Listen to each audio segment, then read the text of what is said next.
Success story country का नाम है बेल्जियम का। स्टडी परमिट आया है स्टूडेंट का, जो डी वीज़ा नेशनल वीज़ा आया है। स्टूडेंट भी हमारे साथ में है। तो इस वीडियो को स्टार्ट करने से पहले मैं सबका स्वागत करता हूं। मेरी तरफ से आप सबको नमन है। स्टूडेंट की प्रोफाइल के बारे में, टाइमलाइंस के बारे में, और इवन अगर आपने बेल्जियम में हायर स्टडीज़ के लिए जाना है तो क्या क्या प्रिकॉशंस लेने हैं, ये सारी की सारी डिस्कशन इस वीडियो के अंदर रहेगी।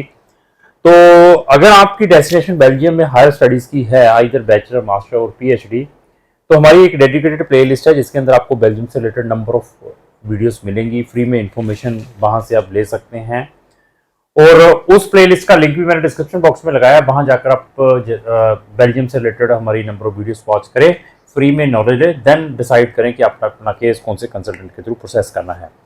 स्टूडेंट 2023 का पास आउट है और इसने अपनी 12th commerce stream CBSE board से की है, जिसके अंदर इसके 70% मार्क्स हैं।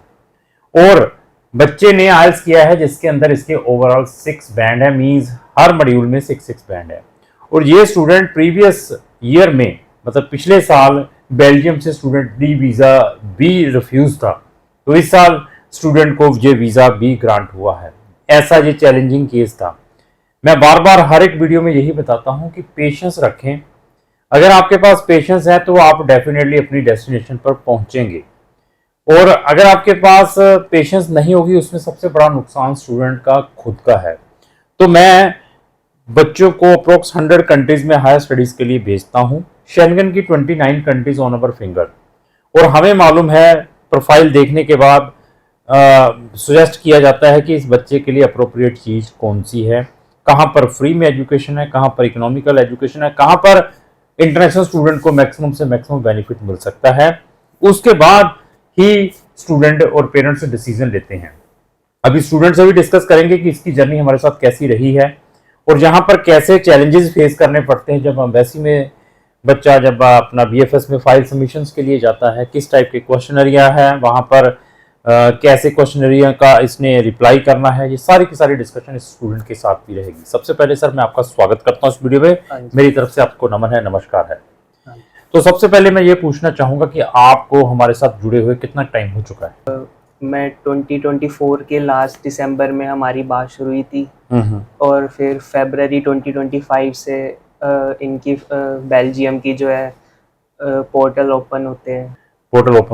हाँ जी, तो फिर उसके बाद सारा प्रोसेस धीरे धीरे हमने शुरू किया। सारे डॉक्यूमेंट्स हमने लगाने शुरू किए, सारी तो आपने हमें कहाँ से फाइंड आउट किया? मेरी सिस्टर थी, वो उन्होंने पहले भी आपसे फाइल लगवाई। कहाँ गए आपके सिस्टर? फिनलैंड में गए हैं। हाँ जी। तो आप जब हमारे पास आए थे तो क्या हमने आपको बेल्जियम ही सजेस्ट किया था या और भी कंट्री सजेस्ट की थी? यहाँ पर जब मैं आया था तो यहाँ के कंसल्टेंट्स ने मुझे फिनलैंड का ऑप्शन दिया, लातविया का दिया, और भी काफ़ी शेंगन कंट्रीज़ का दिया था, और जिसमें से मुझे बेल्जियम सबसे सूटेबल लगा। ठीक है, तो अभी बेल्जियम के कितने खर्चे हैं उसके बारे में भी इस वीडियो के अंदर डिस्कस करेंगे। और बेल्जियम का visa success rate it is very good. तो बेल्जियम के अंदर एक साल की ट्यूशन फीस कितनी है, कुछ आइडिया हो? यूरो में बताएंगे ट्यूशन फीस? हाँ जी, हाँ। उसकी 5000 यूरोज है एक साल की। हाँ जी। तो वहाँ पर 5000 के अलावा भी कुछ एक्सपेंसेस हैं? हाँ जी, क्या एक एडमिशन फीस है 100 यूरो। Very good.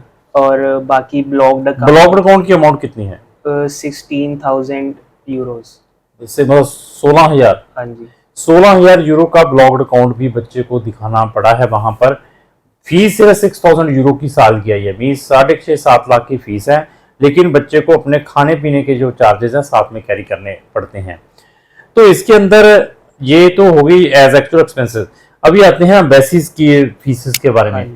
जब आप एम्बेसी में जाते हैं तो एम्बेसी की कुछ फीसेस हैं। एम्बेसी क्या फीस लेती है? एम्बेसी की फीस ऑलमोस्ट 20,000 थी, और अगर आप प्रीमियम लॉन्च लोगे तो उसमें 5,000 और एक्स्ट्रा लेते हो। तो आपने 20,000 दिया था एम्बेसी में। इसके अलावा भी कोई फीस देनी पड़ती है और वहां पे भेजनी पड़ती है बेल्जियम के अंदर? उसमें इमिग्रेशन ऑफिस में हमें कंट्रीब्यूशन कितने भेजे थे इंडियन रुपीस में? इंडियन रुपीस में हमने अप्रोक्स 47,000 भेजी थी।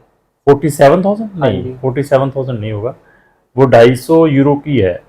वैसे 325 यूरोस थी, लेकिन वो एक्स्ट्रा करके मार्जिन लेके चलते। तो ये जो फीसें हैं बच्चे ने वहां पर भी भेजी थी, और अभी आता है, जब आप अपनी फाइल जमा करवाने के लिए गए थे, क्या वहां पर आपकी कोई इंटरव्यू, जहां वहां पर कोई रिटर्न में कुछ आपसे लिया जाता है?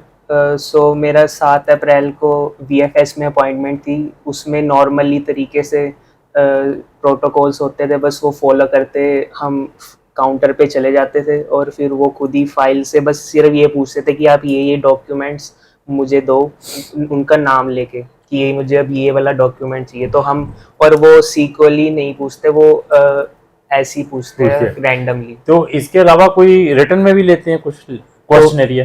तो फिर जब उन्होंने मुझसे सारी फाइल ले ली थी तो उन्होंने मुझे एक डेट दी, डे आफ्टर टुमारो की, कि वहाँ पे बेल्जियम एम्बेसी में जाकर एक क्वेश्चनेयर एग्जाम होएगा आपका, हाँ। 1 आवर का। ठीक है। तो वो आपको अटेम्प्ट करना है। तो आप गए थे एम्बेसी में भी? हाँ जी। उसमें क्या होते, कितने क्वेश्चन होते हैं?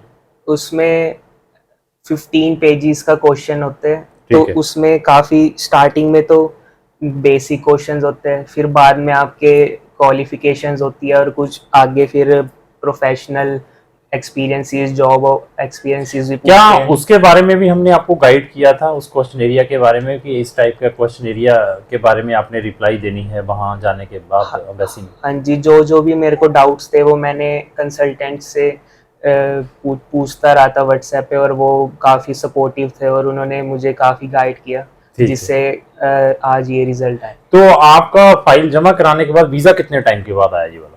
सो बेसिकली तो एम्बेसी वालों ने कहा था कि 3 महीने का प्रोसेसिंग टाइम होता है, उसमें जाते हैं फिर होम अफेयर्स में। हाँ, समझ गया। फिर भी आपका कितने टाइम के बाद आया जब आप? तो लेकिन मेरी फाइल काफ़ी क्रिस्टल क्लियर थी, तो उन्हें कुछ डाउट नहीं हुआ, तो उन्होंने फिर 14 डेज में डिसीजन ग्रांट कर दिया था। तो ये 14 दिन के अंदर इसका वीजा ग्रांट होकर आया। तो ओवरऑल सर्विस कैसी रही हमारी कंप्लीट टीम की? क्राउन इमिग्रेशन की बहुत सपोर्टिव और अच्छी सर्विस थी, जिससे काफ़ी कुछ हेल्प हुई मुझे और कोई तकलीफ भी नहीं हुई। अगर कुछ होता भी था तो फिर एट द मोमेंट वो सही कर देते थे। तो सपोर्टिव है या बस ऐसे फॉर्मेलिटी करते हैं, जहाँ आपका फोन नहीं उठाते, टाइमली रिप्लाई नहीं करते, ऐसा कुछ आपको महसूस हुआ ड्यूरिंग द प्रोसेस? यहाँ के सारे कंसल्टेंट इमीडिएटली हमारा मैसेज पढ़ लेते हैं। माहौल फ्रेंडली है या एजेंटों जैसा है? नहीं, फ्रेंडली माहौल है, काफी इजी गोइंग। कभी मुझे मिलने में तकलीफ हुई हो आपको? कभी आप हमारे, क्योंकि 1.5 साल से आप हमसे जुड़े हुए हैं, कभी मुझसे मिलने के लिए कभी तकलीफ हुई हो, हमारा स्टाफ मिलने ना देता हो, ऐसा कुछ महसूस? नहीं, जब भी हम आया आपसे हमेशा मुलाकात हुई, ऐसे कोई प्रॉब्लम नहीं। तो ओवरऑल एक्सपीरियंस 10 में से कितने नंबर? 10 आउट ऑफ 10 दूं। Thank you. तो ऐसा है कि ये इनका सक्सेसफुली वीजा है, 10 आउट ऑफ 10 इन्होंने भी नंबर दिए हैं। मैं फिर बताऊं कि मैं 100 लोगों को सेटिस्फाई नहीं करवा पाऊंगा। हाँ, मेरे पास कोई आएगा, किसी को भी इंटेंशनली हम मतलब कहिए कि उसको हरास करते हैं या कुछ ऐसी चीजें करते हैं, ये हमारी ना तो स्टाफ की ना मेरी कोई ऐसी इंटेंशंस हैं। हमारी कोशिश होती है कि हम अपनी जो सर्विसेज है 100% क्लाइंट को प्रोवाइड करें। तो अगर आपने किसी भी कंट्री में हायर स्टडीज के लिए जाना है तो आप हमारे दिए गए नंबरों पर संपर्क कर सकते हैं। Thank you.